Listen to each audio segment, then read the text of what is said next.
Bom, queridos alunos, vamos avançar em mais um ponto muito relevante do Direito Financeiro e Tributário 1, ainda dando continuidade à temática das espécies tributárias. É momento de vermos um tributo pouco conhecido, até porque pouco cobrado também no plano do dia a dia tributário, que é a contribuição de melhoria. A contribuição de melhoria está disciplinada no artigo 145, inciso 3 da sua Constituição, como você identifica no material que você recepcionou, não é? E também nos artigos 81 e 82 do Código Tributário Nacional. A contribuição de melhoria, ela deve ser cobrada, segundo a própria orientação constitucional, após a utilização ou a efetivação de uma obra pública. Então, quando o Estado brasileiro realiza uma obra pública, ele pode, então, instituir a contribuição de melhoria. Então, veja, nós temos aí, segundo a Constituição, dois requisitos, a saber, obra pública e um segundo aspecto, que eu falo agora para vocês, é a valorização do imóvel. Então, se houver uma obra pública e não aumentar o montante econômico de seu patrimônio imobiliário, esse tributo não pode ser cobrado na medida em que não foram cumpridos os requisitos do Código Tributário e da Constituição, segundo indica a melhor doutrina. Então, repetindo, nós temos aí a necessidade de uma obra realizada pelo poder público, pode ser estadual, municipal, distrital ou federal, e também a efetiva valorização do imóvel. Então, fiquem atentos a esses aspectos, porque eles são bastante cobrados em questões de concurso público, esses dois requisitos. Com relação à contribuição de melhoria, existe um reclamo social muito grande, porque a coletividade reflete e, com certa razão, pensa da seguinte maneira: ora, nós já pagamos impostos para ter saúde, segurança, educação, obras e serviços públicos. Então, se houver uma obra, eu ainda seria obrigado, além dos impostos, a pagar a contribuição de melhoria? A resposta é afirmativa. Por quê? Um tributo não afasta a cobrança de outro, não é? E a própria Carta Política de 1988, ela estabeleceu esse tributo no artigo 145, como vimos há pouco. Então, a contribuição de melhoria, ela é e configura um tributo legítimo. E também, já falo desde já, um tributo vinculado, na medida em que todo o valor cobrado da contribuição de melhoria deve ser utilizado para e apenas pagar a obra pública que trouxe a valorização do imóvel. No que concerne a contribuição de melhoria, o exame do artigo 81 do Código Tributário Nacional, ele apresenta alguns outros delineamentos extremamente importantes para você na compreensão desse importante tributo.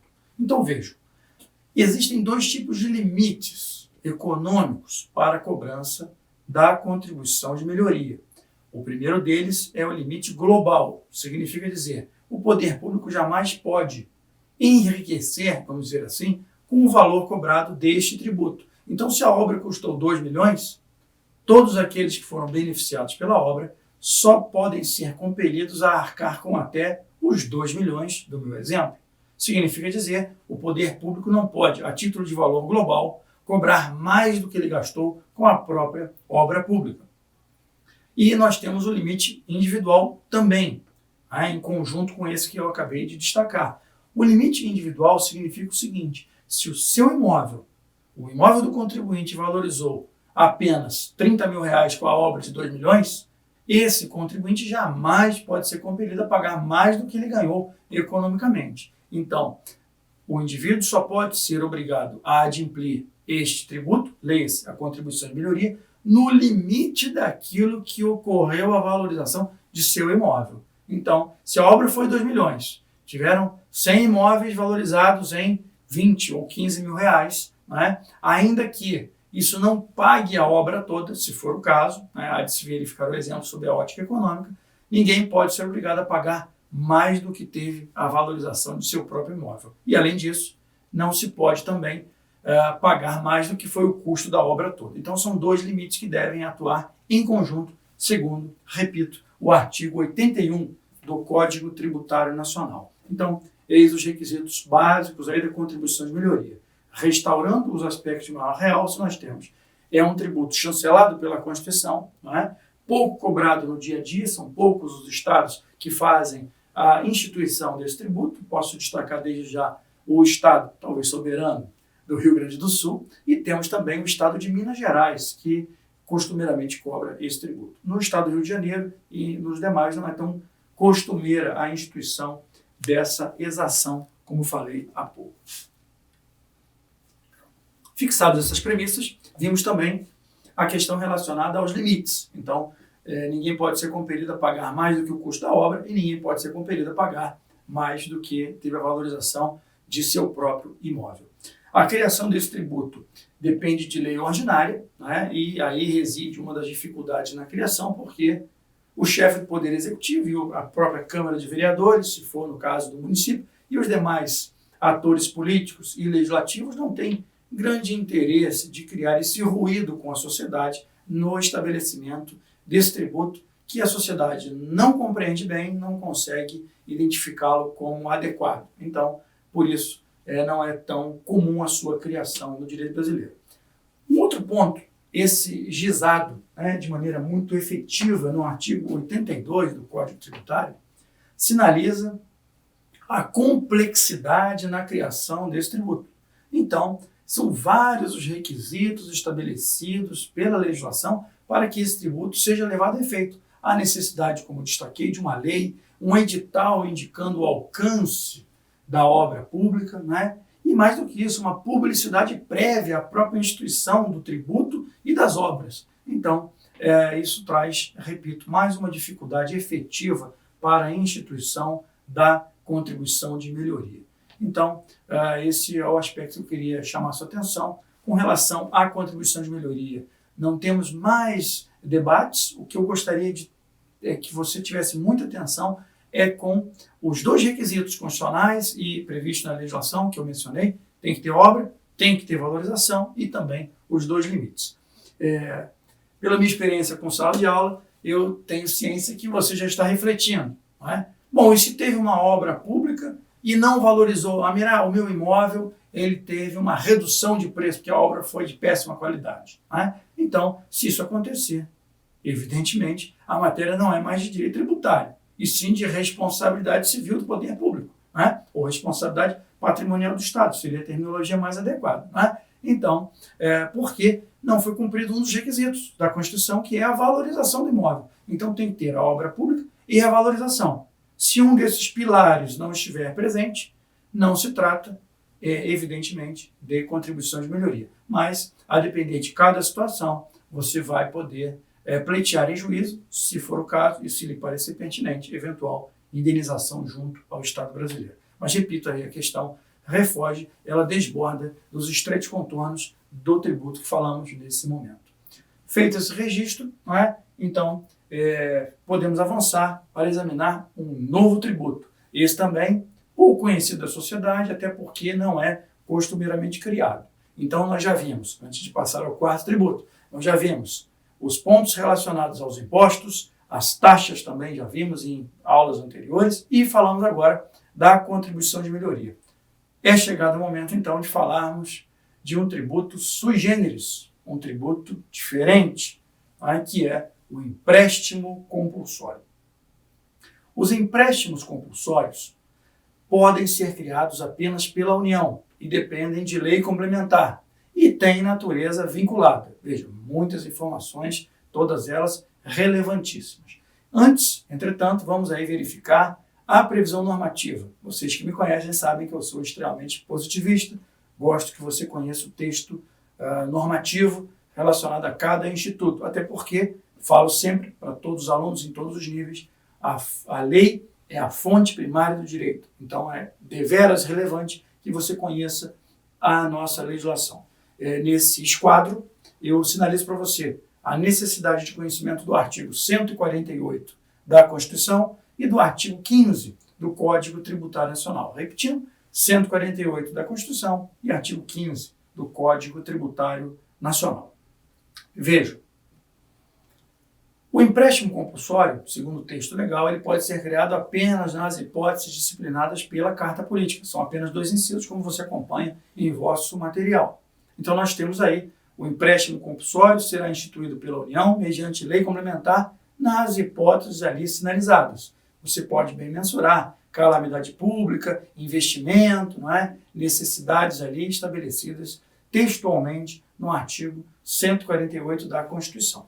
Como eu destaquei, esse tributo depende de lei complementar, você deve grifar isso no seu material, porque é um dos poucos tributos no Brasil que dependem de lei complementar. Vejam, os impostos, em regra, lei ordinária. As taxas demandam lei ordinária. O tributo que acabamos de falar, a contribuição de melhoria, depende de lei ordinária. De outro turno, o empréstimo compulsório, matéria deste momento, depende sim de lei complementar. É uma lei cuja votação é por maioria absoluta no Congresso Brasileiro, segundo o artigo 69 da Constituição. Então, fica esse registro. Competência só da União, mediante lei complementar e nas hipóteses restritas estabelecidas no artigo 148. Então, esse é um aspecto aí extremamente importante para você examinar. Eu disse também que o empréstimo compulsório é um tributo vinculado, ou seja, ele só pode ser instituído e o dinheiro há sim de ser revertido para as causas disciplinadas no artigo 148, que deram viabilidade à sua instituição por lei complementar, se for o caso.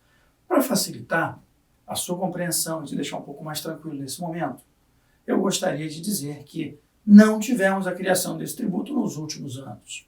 Não é?